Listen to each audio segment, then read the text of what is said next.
It's more likely that we'll discover aliens that have evolved naturally than that we will just discover aliens. Welcome to Friday Fallacy. This week we're looking at the conjunction fallacy.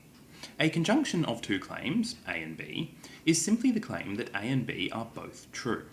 So A and B is a conjunction, where A or B are its conjuncts. The conjunction fallacy is when the probability of a conjunction is judged as being greater than the probability of one of its conjuncts.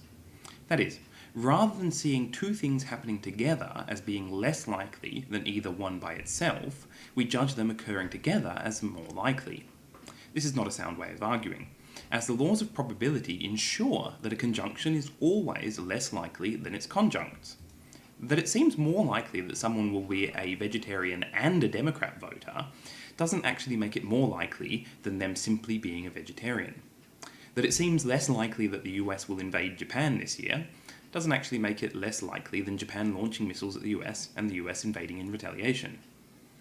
Here's an extended example of the conjunction fallacy. Suppose I have a problem with my car.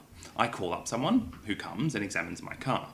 They replace some parts of my engine and they leave. My car now works perfectly.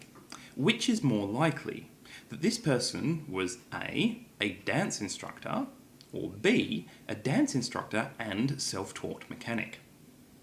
The correct answer is A, as it also includes all of B.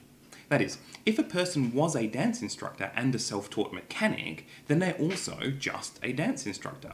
So no matter how unlikely it is that they are a dance instructor, it's always more likely than them also being a self-taught mechanic. Not all preferences for a conjunction are the conjunction fallacy. In less formal settings, a conjunction can actually be more likely, as there is often implications beyond what is formally stated. For example, if I tell you that the person who fixed my car was a dance instructor, you may reasonably assume that the person was probably not a car mechanic, as I should have mentioned that. This is sometimes called a conversational or Gricean maxim. So in informal settings, a plain statement often carries other implications that actually make it a conjunction. That is, if I tell you that a dance instructor fixed my car, in ordinary conversation I am actually saying something closer to, I had a dance instructor rather than a mechanic fix my car. So in this case, it is less likely than the statement, I had a dance instructor who is also a mechanic fix my car. In more formal settings, such concerns don't apply. You might think that the conjunction fallacy is just an artifact of natural language issues, but you'd be wrong. Researchers asked experts to assess the likelihood of Russia and the US suspending all diplomatic relations in the next year. Another group of experts were asked to assess the likelihood of Russia invading Poland and the US suspending all diplomatic relations in the next year. The second group gave a significantly higher likelihood, which meant that the experts collectively committed the conjunction fallacy. Since the first group was not presented with the invasion scenario, there was no possibility of them assuming that no invasion was implied.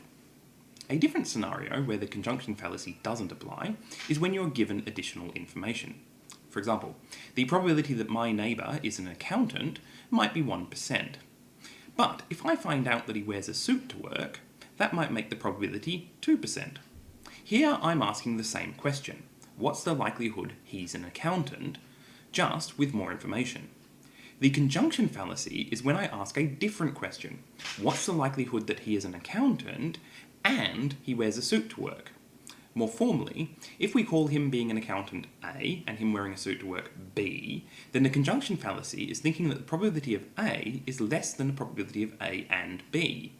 If we know that B is actually true, then the question is, what is the probability of A given B, which is a very different question. In conclusion, the conjunction fallacy is when the probability of a conjunction is judged as being greater than one of its conjuncts. Until next time, keep your fallacies to yourself.